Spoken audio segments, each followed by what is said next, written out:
What's going on, everybody? Welcome to the Liftoff. This is going to be a weekly podcast where I talk about general topics that I think that are pretty interesting that you guys might need to know. So I hope you enjoy the show. In 3, 2, 1, let's go.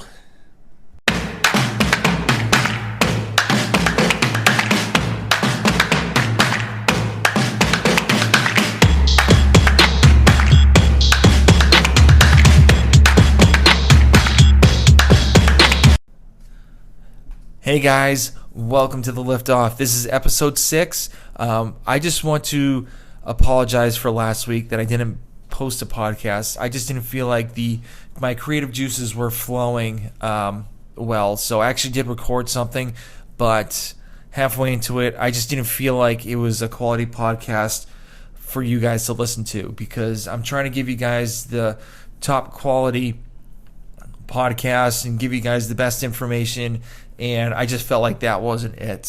But in today's episode, it's going to be a little short one. I want to talk about tips for traveling for type 1 diabetics. The reason why I'm talking about this is because this weekend I'm going to Nashville, and we're going to the Opryland Hotel with the family, and we're going to be hanging out in the water park. So I just thought this would be a great way to talk about diabetics and traveling. So the first one that I think is the most important is check your blood sugar a little bit more than you usually do throughout the day.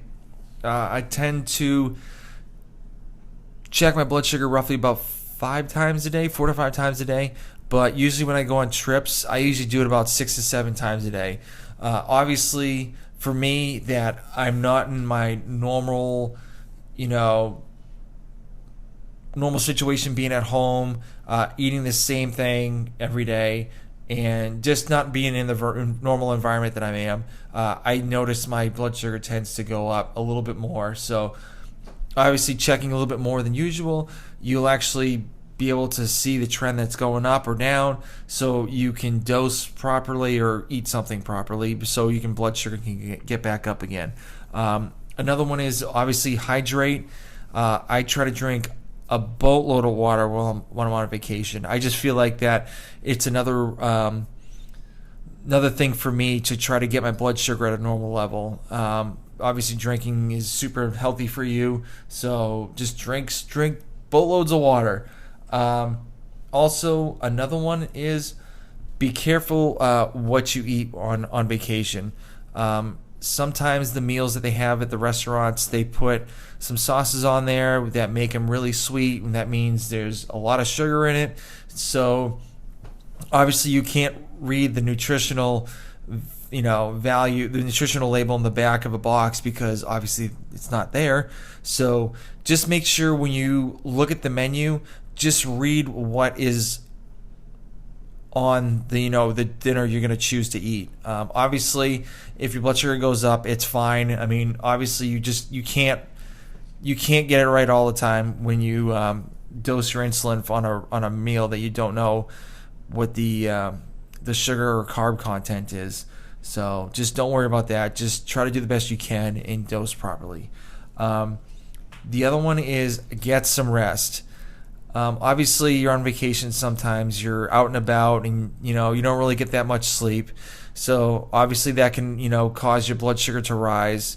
So just be careful and just try to get a good amount of rest. Obviously, I'm sleeping with 2 kids in one room with my wife and I, so it's going to be a little difficult. It's probably going to be early wake up calls for my son Bennett. So. So we'll see what happens with that this weekend.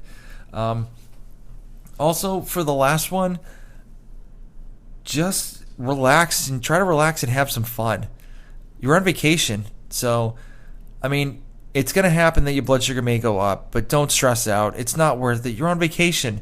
If you're on the beach, just try to relax and just dose properly and don't stress out, because obviously, usually diabetics thinks of diabetes like 300 times a day, and just you're on vacation. Just sit back, relax, check regularly. If you're high, don't stress. It's really not worth it, because it's gonna ruin your vacation. So So those are my tips for traveling for a type 1 diabetic. If anybody else has anything they want to add, just shoot me a DM. I'll actually talk about it in the next podcast or another one later on down the road. So I did get one listener question. I forgot his Instagram handle, and I do apologize. But the question was, what would be your dream job?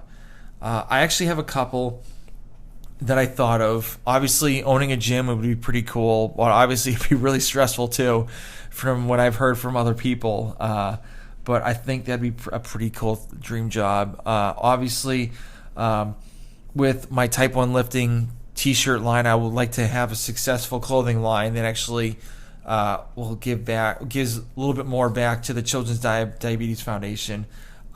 And also, another one I would love to do would be like a vlogger on YouTube, just like Craig Ritchie on Team Ritchie on YouTube.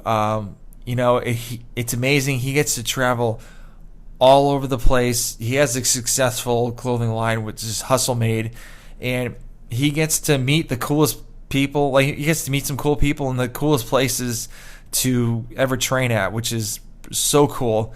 One of the ones I really do love from his YouTube channel is when he went to Bali. He did like a 6-episode vlog about in Bali working out. It was like so cool, just working out in there, and they had their own like little apartment, which is pretty cool too. So those would be my dream jobs. And and if you guys have any more listener questions, please, I usually post it on my Insta story.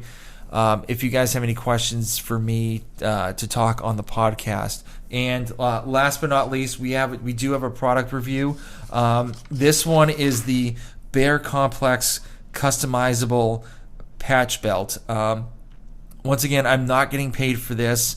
I actually got this belt for Christmas, and I am obsessed with this belt. The other belt I had was okay, but after a while the strap started loosening up a little bit, which caused the belt to get loose while I'm doing certain lifts, and it would cause me to be distracted and not use the proper form while doing my lifts. So this Christmas I got that Bear Komplex patch belt, and the cool thing about it is in the back they have Velcro, so you can put whatever patches you want on the back, which was pretty cool. And also what I really liked was on the front, they actually have Velcro on the two ends of the belt, so when you put one side over the other, it sticks on. So and also with the strap it has Velcro too, but with those two that overlap with the Velcro on it, you actually get more support on that belt. And I believe they actually used that belt in this year's CrossFit Games. So a lot of them were using it, and I love it. If you guys want to give it a try, I highly recommend it. I will put a link in the show notes for you to just check out and just read the description and the reviews. I'm obsessed with it. I wear it all the time. Well, not all the time, but if I had to get another belt, it would probably be another one of those. So, give it a check. Check it out. Bear Komplex customizable patch belt. Once again, it will be in the show notes as well. So that will do it for today. If you guys want, you can check out my shirt line. It is at type1lifting.com. You could always find me on Instagram at type1lifting. And if you guys do have any questions, just feel free to reach out to me. I'm more than willing to help you out, and if I don't know the answer, I'll find out for you guys. So I hope you guys have a good week, and